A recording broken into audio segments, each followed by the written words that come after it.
అందరికీ వందనాలు. ఈరోజు కృతజ్ఞత కూటాన్ని గురించి మనం ధ్యానం చేయబోతా ఉన్నాం.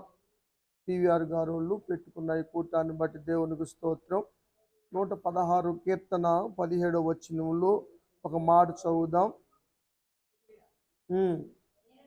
నేను నీకు కృతజ్ఞత అర్పణ అర్పించెదను అని ఇక్కడ కీర్తనాకారుడు నిర్ణయం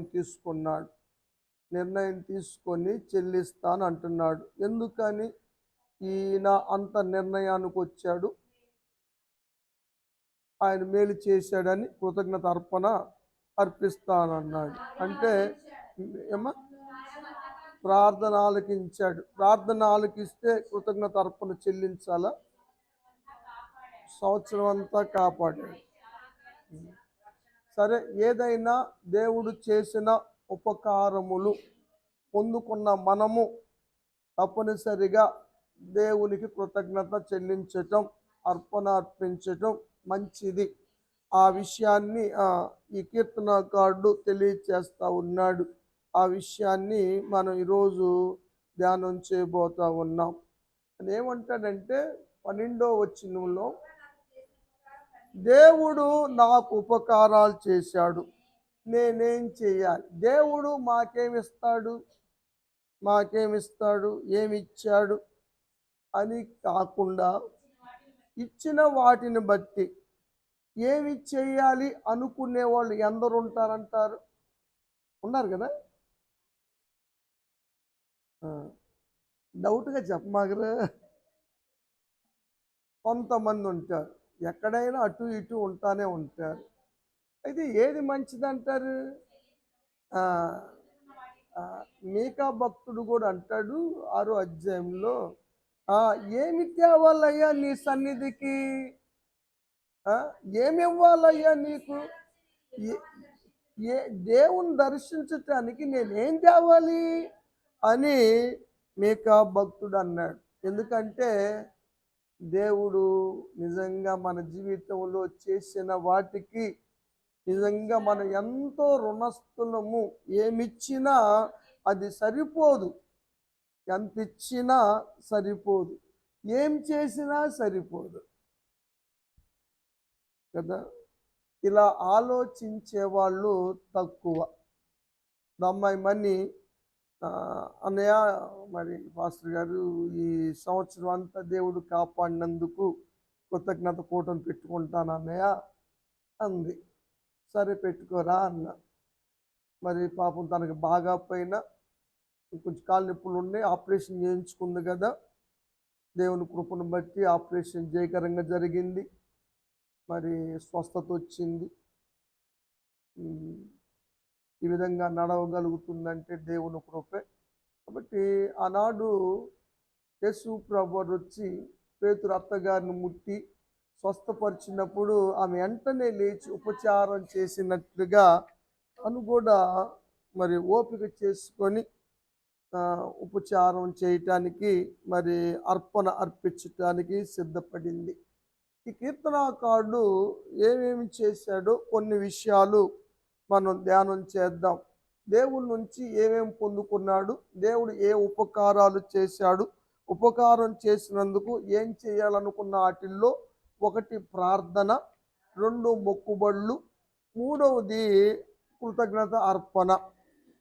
ఇవి 3 చేయాలని నిర్ణయించుకున్నాడు. ఈ కీర్తనలో మనం చూస్తాం కదా. యెహోవా నామమున ప్రార్థన చేస్తాను, నా మొక్కుబళ్ళు నేను చెల్లిస్తాను, కృతజ్ఞత అర్పణ అర్పిస్తాను. ఎక్కడ అన్నది తర్వాత మాట. మనం 3 నిర్ణయాలు తీసుకున్నాడు. దేవుడు తనకు చేసినటువంటి గొప్ప కార్యాలను బట్టి 3 నిర్ణయాలు తీసుకున్నాడు. 1 ప్రార్థన పెట్టించుకోవటం కదా. నిజంగా గొప్ప విషయం. మిమ్మల్ని మెచ్చుకోవాలి ఈ విషయంలో. అమ్మాయి మనీనే కాదు కానీ మిమ్మల్ని అందరినీ. ఎందుకంటే 2025 సంవత్సరం డిసెంబర్ 31 కూడా కోటాలు అయిపోయింది. ఖాళీలు ఎవరి దాళ్ళకు ఉన్నాయి, మళ్ళీ కొన్ని కొత్తగా కలిసినాయి. కాబట్టి కొన్ని జాయింట్ కూడా పడుతున్నాయి, రెండు రెండు కూడా పడుతున్నాయి. ఉం? అంటే మీరు పెట్టుకుంటున్నారని అర్థమే కదా.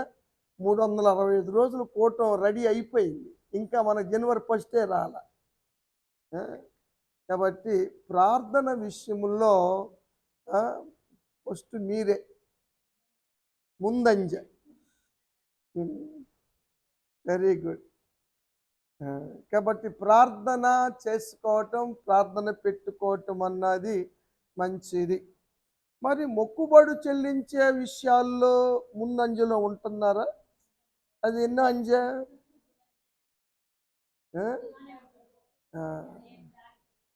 పుట్టినప్పుడు మొక్కున్నది, పెళ్ళి అయిపోయిన తర్వాత చెల్లించే విధానం గుర్తొచ్చి ఎప్పటికప్పుడేనా ఆ మాట సరిత అంటది. దేనికి దానికే ఎప్పటికప్పుడే. చాలామంది మర్చిపోయేవాళ్ళు కొంతమంది, జాగు చేసేవాళ్ళు కొంతమంది, వాయిదా వేసేవాళ్ళు కొంతమంది, ఏమ్మా రకరకాలుగా ఉంటారు. తర్వాత మళ్ళీ ఇంకొకటి ఏంటంటే, ఆ తర్వాత వాయిదా వేసిన తర్వాత అయినా ఎందుకు చెల్లిస్తారంటే ఏదైనా షాక్ తగిలింది, అది కూడా చెబుతారు సాక్ష్యాలు. మళ్ళీ మెచ్చుకోవచ్చు, మీరు అన్నీ ఉన్నాయి మీ దగ్గర కదా, అన్నీ ఉన్నాయి. నేను పలాన్ని చెల్లిద్దాం అనుకున్నాను, చేయలేకపోయాను, నాకు ఈ షాక్ తగిలింది, అందుకని చేస్తున్నాను అని కూడా చెబుతారు సాక్ష్యాల్లో. Very good. ఒప్పుకోవటం చాలా మంచిది. సంఘంలో పరిశుద్ధాత్ముడు ఏం చెప్పాడంటే, మెచ్చుకున్నాడు. నీ శ్రమలు నాకు తెలుసు, నువ్వు ఓర్చుకోవటం నాకు తెలుసు అన్నీ చెప్పాడు. మళ్ళీ నీ మొదటి ప్రేమ వదిలిపెట్టావు, మొదట ఉన్న క్రియలు లేవు నీ దగ్గర, నీ నులివెచ్చని జీవితం ఉంది, నీ మీద తప్పు ఒకటి మోపుతున్నాను, అది ఉంది ఇది ఉంది అంతే. అదనమాట. Very good. మొక్కుబడులు చెల్లించటము. ఇంతకీ ఇతడు పొందుకున్న ఉపకారాలు ఏంటో మనం ఒకసారి చూద్దాం. మొదటి వచనం, దేవునికి ప్రార్థన చేస్తే, మనము చేస్తే, విన్నపం చేస్తే దేవుడు ఆలకించాడు. ఈయన భూమి మీద చేస్తే దేవుడు పరలోకంలో ఆలకించాడు.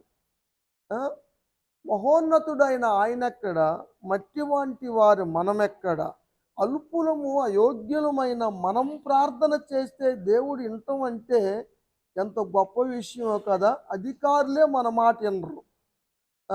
ఏదన్నా చెప్పుకోవాలన్నా కూడా అపాయింట్మెంటే ఇవ్వరు మనకి. దేవుని దగ్గర అపాయింట్మెంట్ కూడా లేదు కదా. 24 వేస్తున్నారు ఇప్పుడు, అన్ని చోట్ల ట్రెండ్ మారింది కదా. అది ఎనీ టైం ఎప్పుడైనా నువ్వు ప్రార్థన చేసుకోవచ్చు, దేవుడు ఎప్పుడూ వింటానే ఉంటాడు కదా. ఆయన నిద్రపోయే దేవుడు కాదు, కునికేవాడు కాదు. కాబట్టి ప్రార్థన విన్నందుకు దేవునికి కృతజ్ఞత చెల్లిస్తున్నాడు, కృతజ్ఞత అర్పిస్తున్నాడు. మీ ప్రార్థనలో ఏమన్నా విన్నాడు దేవుడు? దేవునికి స్తోత్రం. ఎన్ని విన్నాడంటారు సుమారుగా? దేవునికి స్తోత్రం. అందుకని అర్పణకు రెడీ అవుతున్నారా? ఖాళీ లేవు, నన్ను ఇబ్బంది పెట్టద్దు. ఎందుకంటే ఇంటికాడ పెట్టమని కొంతమంది అడుగుతూ ఉన్నారు, అందరం కలిసి చేసుకుందామని కొంతమంది అంటున్నారు. నేను ఏదైనా మీ చిత్తానికి వదిలిపెట్టేశాను. నేను ఏది ఆంక్షని పెట్టను. ఏమ్మా, జనవరి 2 కోట్ల దాని నుంచి చేద్దాం. ఇంకో 32 రోజులు వచ్చింది క్యాలెండర్లో కాదమ్మా, 32 రోజులు వచ్చిందంటావా? సరే చేద్దాం.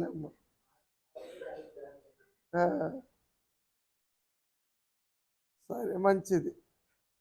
ప్రార్థన విన్నందుకు కృతజ్ఞత చెల్లించడమే కాదు, ఏం చేస్తున్నాడు? ప్రేమిస్తున్నాడు దేవుణ్ణి. నిజంగా నేను అయోగ్యుణ్ణి కదా, అల్పుణ్ణి కదా, మరి నా ప్రార్థన దేవుడు విన్నాడంటే అని ప్రేమ కలిగింది. దేవుని మీద ప్రేమ కలుగుతుందా మీకు? అందుకే రోజు వస్తున్నారా? కాళ్ళు నొప్పులు రాలేకపోతున్నావు, కానీ ప్రేమ అయితే ఉంది కడుపులో. కడుపులో ఉందా, గుండెల్లో ఉందా? సరే, మొత్తానికి ప్రేమ ఉంది. కాళ్ళు నొప్పులు ఉండటం వల్ల రావట్లేదు కొంతమంది, సక్కరించక. ఆత్మ సిద్ధమే కానీ అదే అదే అదే అదే వెరీ గుడ్. దేవుణ్ణి ప్రేమించాలి కదా. నువ్వు ప్రేమించటం కాదు అసలు, నువ్వు ప్రేమించక ముందే ఆయన నిన్ను ప్రేమించాడు. మొదటగా ప్రేమించింది ఆయనే కదా. ఎంత ప్రేమ అంటే నీ కోసం ప్రాణం పెట్టే అంత ప్రేమ ఆయన చూపాడు. మాటలు కాదు, కన్నా వాళ్ళు కూడా చేయరు, ఇది ఎవరూ చేయరు. చేసిన ఏదో ఆశించి చేస్తున్నారు. స్వార్థము లేని ప్రేమ, ఏమి ఆశించని ప్రేమ, స్వచ్ఛమైన ప్రేమ యేసయ్య దగ్గర తప్ప ఎక్కడ లేదు. అంత ప్రేమ చూపించిన ప్రేమమయుణ్ణి కాదనుకుంటారా? మోసం చేసే సాతానుగా ఎన్నుకుంటారు మీరు. మంచి నిర్ణయం తీసుకున్నాడు కదా. ఈ కీర్తన ఎవరు రాశారో లేదు, కాబట్టి శైలి ప్రకారంగా బైబిల్ పండితులు ఏమంటారంటే దావీదు గారే రాశారు అంటారు. ఎందుకంటే నీ సేవకున్నయ్యా, నీ సేవకురాలి కుమారున్నయ్యా అన్నాడు కదా. అందును బట్టి దావీదు రాశాడు అని కొంతమంది పండితులు అభిప్రాయపడుతున్నారు, కానీ దీని మీద పైన ఎవరు రాశారు లేదు, అందుకని పేరు చెప్పటం కుదరట్లేదు. కొన్ని లేని వాటికి కొన్ని చోట్ల ఆధారాలు ఉన్నాయి. ఇప్పుడు 2వ కీర్తన దాని మీద రాసి లేదు, కానీ అపోస్తుల కార్యంలో లూకా గారు రాశాడు, అది దావీదు గారు రాశాడని. అలాగ కొన్ని ఉన్నాయి. అలాంటిని బట్టి మనం చెప్పుకోవచ్చు. సరే, ఇకపోతే మరణ బంధకాలు చుట్టుకొని ఉన్నాయి, పాతాళపు వేదనలో పట్టుకొని ఉన్నాయి, శ్రమ దుఃఖము కలిగినాయి. ఎలాంటి పరిస్థితుల్లో ఉన్నాడినా, ఎలాంటి పరిస్థితుల్లో ప్రార్థన చేశాడు? మరణ బంధకాల్లో ఉన్నప్పుడు ప్రార్థన చేశాడు. పాతాళపు వేదనలు పట్టుకున్నాయి, ఇక పోవటమే పాతాళ యాగ్దమ్మున. శ్రమ దుఃఖము ఆ పరిస్థితులు. ఇంకా ఈ సజీవులున్న దేశములో ఉంటాను అన్న నమ్మకం లేదు. ఇక అంతే, పాటే పరదేశులము, ఇక పాటే, ఇక పాటే. కానీ ప్రార్థన అన్న దేవుడు మరణ బంధకాలు తొలగించాడు, పాతాళము నుంచి తప్పించాడు. వెంకటేశ్వరరావు గారు విశ్వాసరావు అయ్యాడు, పాతాళం పోయింది, పరలోకపు వారసత్వం వచ్చింది. దేవునికి స్తోత్రం. సజీవుల్లో ఉంచాడు ఇద్దరిని కదా.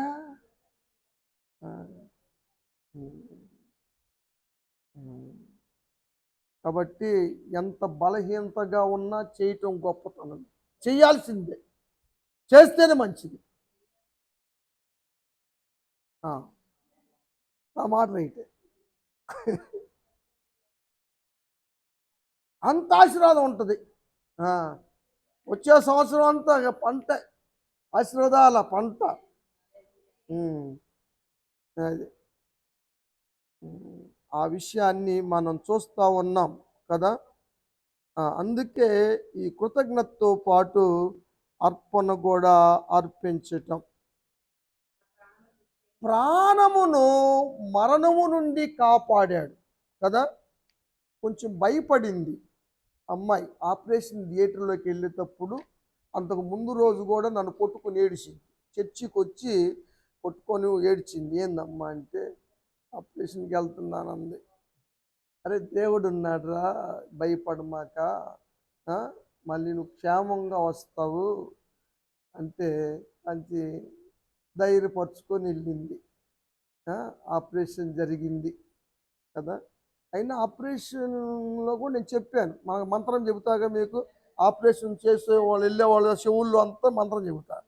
ఆ మంత్రం చదవమ్మ అనుకుంటా ఉండమ్మా, దాన్ని మించిన మంత్రం ప్రపంచంలో లేదు. ఆ? ఆ, అవును. ఏదైనా సరే ఆ మంత్రానికి తిరుగులేదురా, నువ్వు తిరిగి వస్తావరా అన్న. మంత్రం పఠించు, నువ్వు తిరిగి వస్తావు అని చెప్పాను. వెళ్ళాం, పాస్టర్ గారు నేను కూడా వెళ్ళి చూసి వచ్చాము. అప్పుడు కూడా కొంచెం సుహ లేదు అమ్మాయికి.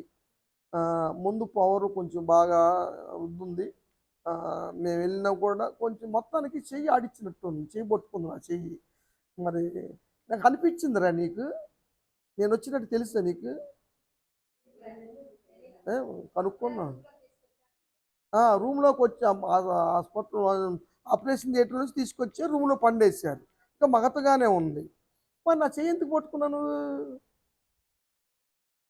తెలియదు, కానీ పట్టుకున్నాం.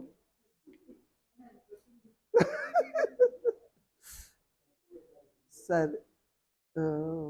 తర్వాత పాపం మన పివిఆర్ గారు నుంచొని ఉన్నారు. తర్వాత అందరం ప్రార్థన చేసాం, సంఘ బిడ్డలందరూ ప్రార్థన చేసాం. దేవుడు స్వస్థ ఇచ్చాడు, క్షేమంగా సురక్షితంగా వచ్చింది. ప్రాణాన్ని దేవుడు మరణం నుంచి కాపాడాడు. ఎవరిది? ఈ కీర్తన రాసిన అయింది. ఇది కూడానా? మరి చెప్పమే. Very good. వెనకున్నారు కొంతమంది. వందనాలు. నిజంగా దేవుడు కాపాడపోతే ఏమైపోతావురా? నిజంగా కదా. ఎన్ని పాటలు పాడాడు బాలసుబ్రహ్మణ్యం గారు, ఎన్ని కోట్లు ఖర్చు పెట్టాడు, ఎంత పాటగాడు. కాపాడలా, విడిచిపెట్టి వెళ్ళిపోయాడు.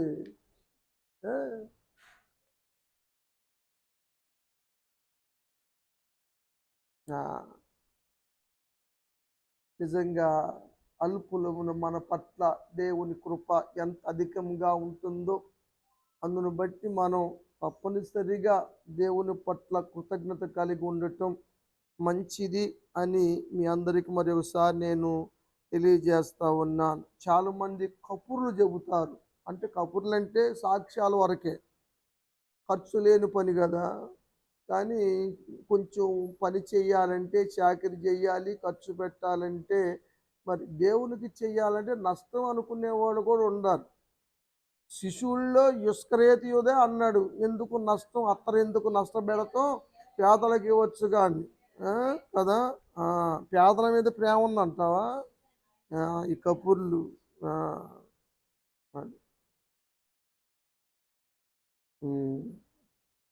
అపాయము రాకుండా చేసి 8వ వచనం క్షేమస్థితిని విస్తరింపచేశాడు.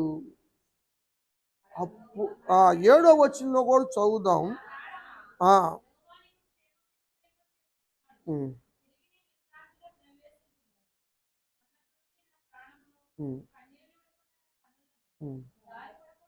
ఎన్నో వచనం అది?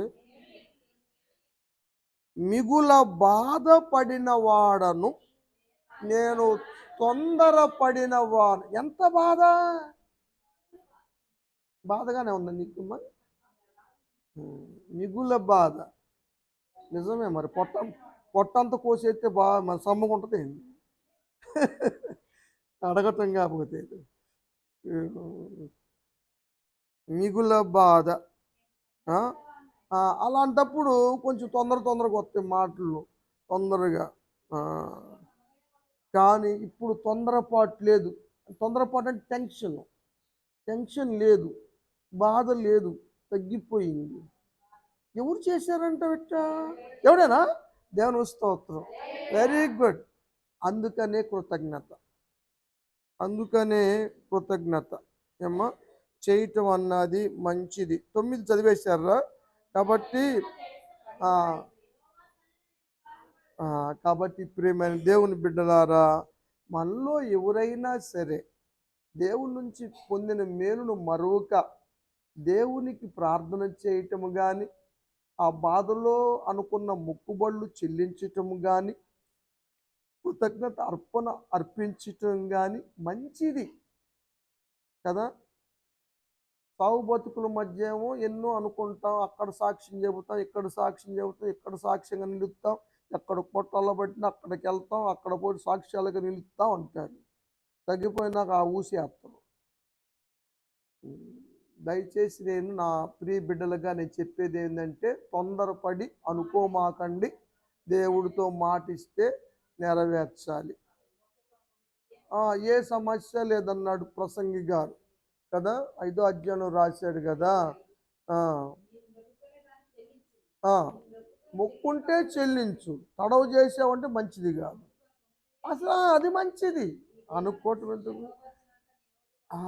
శిక్ష వస్తుంది. అట్లా శిక్షించబడే వాళ్ళు చాలామంది తెలుసు.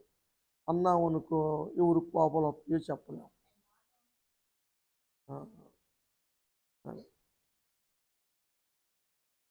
ఎంత పని చేశామా నువ్వు,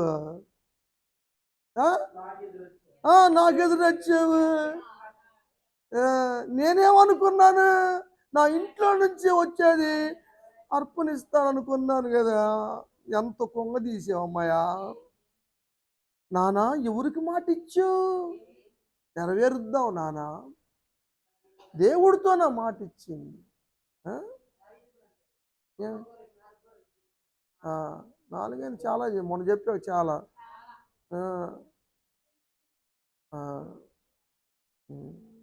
కాబట్టి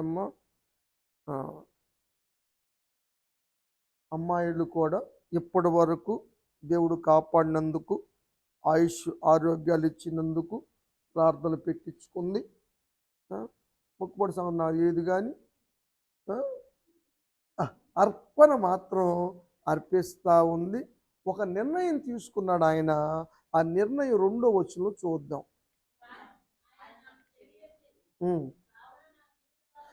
నేను జీవిత కాలం అంతా మొరపెట్టాల్సింది. ప్రార్థన రుచి తెలిసింది, ప్రార్థన విలువ తెలిసింది, ప్రార్థన ద్వారా జరిగే కార్యాలు అర్థమైనవి. కాబట్టి ఇప్పుడు నా జీవితాంతం, ఇప్పుడు అమ్మాయి అంట్లా వచ్చే సంవత్సరం కూడా మాది బారుకే. ఎందుకంటే ప్రార్థన విలువ తెలిసింది కాబట్టి.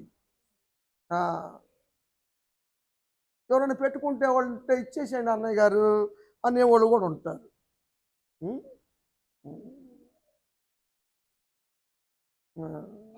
సరే, మంచిది. ఈ మాట ఎందుకు చెప్తున్నా అంటే, పని జరగక ముందు ఉన్నప్పుడు ఉన్నంత ఆసక్తి పని జరిగిన తర్వాత ఉండటం లేదు. అందరిలో నేను చెప్పను కదా. హిజ్కియా రాజు గారు సైతం పొందుకున్న దాని ప్రకారం ప్రవర్తించక, పొందిన మేలు ప్రకారం జీవించకపోవడం బట్టి దేవుని కోపానికి గురయ్యాడు. మనకు తెలుసు సంగతి కదా, అన్నీ తెలుసు. తెలియను ఇంట్రెస్ట్ తగ్గిపోకూడదు. ఏమ్మా, ఇర్మియా గ్రంథంలో ఒక మాట చదువుదామండి. 31వ అధ్యాయం 14 వచ్చింది లాస్ట్లో. నా జనులు నా ఉపకారములను తెలుసుకొని తృప్తి నొందెదరు. దేవునికి స్తోత్రం. దేవుడు ఈ సంవత్సరంలో మీకు చేసిన ఉపకారాలను బట్టి ఎంతమంది తృప్తి పొందారురా మీరు? హల్లెలూయా, దేవునికి స్తోత్రం. Very good. తృప్తి లేకుండా లేరు కదా. ఇజ్రాయేల్లో తృప్తి ఉండదు. ఆకాశం నుంచి మన్నా కురిపించినా తృప్తి ఉండదు. కూరేడు పిల్లతో వచ్చి ఇంటి ముందు వాళ్ళినా తృప్తి ఉండదు. తృప్తి లేనండి. మీరు అట్ట కాదు కదా, మీరు మంచివాళ్ళు అయితే. Very good. చాలు. Very good. కాబట్టి మీరెవరైనా సరే తృప్తి పొందిన దాన్ని బట్టి ఏమా దేవుడు మరలా మనకి ఇవ్వాలంటే, దేవుడు మళ్ళా మనకి దయచేయాలంటే ఏమా పొందిన వాటికి కృతజ్ఞత చెల్లిస్తేనే మళ్ళా పొందుకోగలుగుతాం. లేకపోతే మేలు చేయటము ఆగిపోయే ప్రమాదం ఉంది అని ఈ వాక్యంలో మనం చూస్తాం. కొన్ని మాటలు నేను చెప్తాను. ఇందులో 31వ అధ్యాయంలో ఉన్నాం కదా, 11 చదవండి.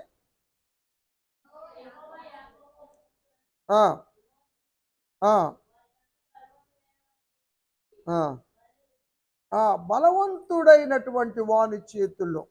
సాతాను కూడా బలవంతుడేనా, వాడు తోకతో ఎంతో ఎన్ని 3 వంతులు నెట్టేశాడు చూశారుగా మొన్న. ఆ, తోకతోనే వాడు అంత బలాఢ్యుడు. ఆ, ఆ, ఉత్సాహధ్వని చేస్తున్నారు. ఆ, ఎందుకు? ఉపకారాలను బట్టి సంతోషం. గోధుమలు తినటానికి గింజలు ఉండే కదా అందరికీ, గింజలు లేవా? ఆ, దాన్ని బట్టి, ఆ, ఆ, తైలమును బట్టి, ఆ, వారికి కలిగిన వాటికి ఆహారాన్ని బట్టి, వారికి కలిగిన వాటన్నిటిని బట్టి, ఆ, ఆ, సమూహములుగా వచ్చారు. ఆ, వారు ఎప్పటికీ కుషించరు. ఎందుకంటే వారు మేలు పొంది వస్తున్నారు, మందిరానికి వచ్చారు, సంతోషిస్తున్నారు దేవుని సన్నిధిలో. ఆ, అప్పుడు తోటలాగా ఉంటారు, కలకల్లాడుతూ ఉంటారు. 13వ వచనం, దుఃఖాన్ని తీసివేసి సంతోషం ఇస్తాడు, ఆదరిస్తాడు, విచారాన్ని కొట్టివేస్తాడు, ఆనందాన్ని కలుగు చేస్తాడు. 15 చదువమ్మ. ఆ, ఆ, ఆ, ఆ, ఆ. అది కాదురా. ఆ, ఆ, సరే, 32:40 చూడమ్మా. నేను వారికి మేలు చేయుట మానకుండునట్లు, అది మానేసే అవకాశం ఉంది. ఎప్పుడు మానేస్తాడు? చేయబడిన వాటికి తగినట్టుగా జీవించకపోతే దేవుడు చేసే మేలు లాగిపోతుంది. ఎంత ప్రమాదం! మరి ఆయన ఆపేస్తే మరి మళ్ళీ కాపాడేది ఎవరు? కాబట్టి దేవుణ్ణి ఎప్పుడు ఇడిచిపెట్టమాక. గతంలో మనం దేవుని చేయబట్టుకున్నాం, అవసరాన్ని బట్టి వదిలేస్తూ ఉంటాం. కానీ ఇప్పుడు దేవుడు మన చేయబట్టుకున్నాడు కాబట్టి వదిలిపెట్టడు ఆయన. ఏమ్మా, నువ్వు పట్టుకుంటావు, ఆయన పట్టుకోమంటావా? కదా, అది మంచిది కదా. ఆయన పట్టుకోవాలంటే మరి ఆయన చెప్పినట్టు వినాలి మనం, ఆయన వెళ్ళే మార్గంలో నడవాలి మనం. ఏదైనా మనం ఉపకారం చేసి ప్రత్యుపకారం అడగాలి, అది విధానం. రాహాబు ఉంది, వేగుల వారికి ఉపకారం చేసింది. ఏంది ఉప్పుకారమా? ఉప్పుకారం కదరా, ఉపకారం చేసింది. మరి నేను చేసిన దానికి మరి నాకు కూడా ఉపకారం చేయమంటే, మరి నువ్వు కిటికీలో దించావు కదా మమ్మల్ని, ఈ కిటికీకి తగర ద్వారం కట్టు అని వాళ్ళు ఇచ్చారు, ఉపకారం చేశారు కదా. ఆమె కుటుంబాన్ని అందరిని కాపాడారు కదా. ఇద్దరిని కాపాడినందుకు వారు వంశాన్ని కూడా కాపాడారు కదా. ఉపకారం చేసి అడగండి, చేయకోకుండా అడుగుతారు. పొందుకున్న వాటికి కృతజ్ఞత చెల్లించుకోకుండా మళ్ళీ అడుగుతారు. ఒకదానికి 2 పిల్లలు ఉన్నాయి, దాని పేరు జలగ. జలగ పిల్లలు. పెద్ద కూతురి పేరు ఏం పేరు? ఇమ్ము. రెండో కూతురి పేరు ఏం పేరు? ఇవ్వటం లేదు, పీల్చటమే కదా. దేవుణ్ణి ఇమ్ము ఇమ్ము అనేవాళ్లే కానీ పొందుకున్న వాటికి, ఇచ్చిన వాటికి తిరిగి చేసేవాళ్ళు తక్కువ. జలపిల్లలు ఉన్నారు ఎక్కడన్నా? ఎక్కడ ఉండొచ్చేమో కానీ మన దగ్గర లేరు కదా. ఉన్నారా? లేరంటలే, లేరంట కదా.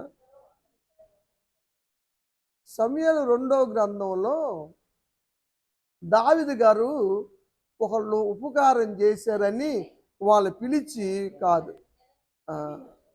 కాదమ్మా, నువ్వు చెప్పింది కూడా మంచిదే, నువ్వు మంచి చెప్పి నేను చెప్పావు. ఆయన భోజనాలు పంపించాడు దావీదుకి. దావీదు రాజు అయినాక రమ్మంటాడు బజ్జీలు అయిన, మిరపకాయ బజ్జీలు కాదు,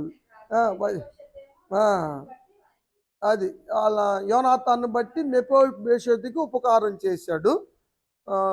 బర్జిలైకేమో ఆహారం పంపినందుకు రాజు అయిన తర్వాత రమ్మంటే, అయ్యా నేను ముసలోడిని అయ్యా అని, నది దాటలేను, నేను రాలేను, నువ్వు క్షేమంగా ఉంటే చాలు అని చెప్పిన మాట మనం చూస్తాం. 2 అధ్యాయం 5 లాస్ట్లో యెహోవా చేత మీరు ఆశీర్వాదం నొందుదురుగాక అన్నారు. ఎందుకంటే వారు సౌలుని సమాధి చేశారు. సౌలు శరీరాన్ని పాతి పెట్టారు. ఎందుకంటే వాడిని సమాధి చేసేవాళ్ళు ఎవరు లేరు. సమాధి చేసేవాళ్ళు ఎవరు లేరు.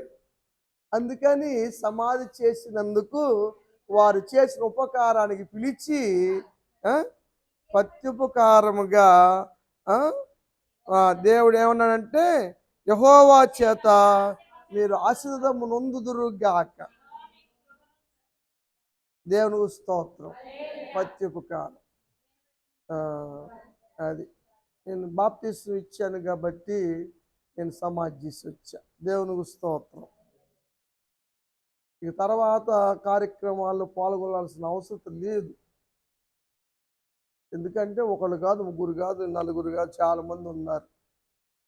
నేను లేకపోయినా పని జరిగిపోతుంది. అందుకు నాకు ఆ రోజు ప్రోగ్రాం ఉంది. 12వ తారీఖున పెట్టుకున్నారు వాళ్ళు. నేను చెప్పారు నాకు 15వ రోజు 12వ తారీఖున అయ్యగారు అని. దీనికైతే ఎవరు రారు, కానీ దానికైతే అందరూ వస్తారు.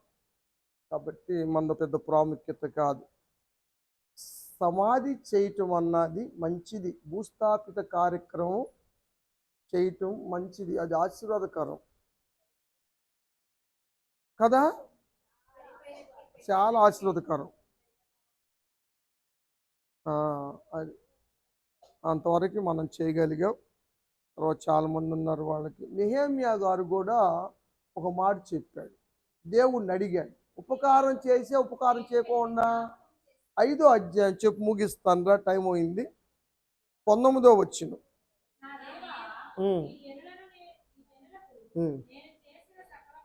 ఈ జనులకి నేను ఉపకారం చేశా. సంవత్సరం అంతా వాక్యం చెప్పా, ఓటాలు పెట్టా, ప్రార్థనలు చేశా.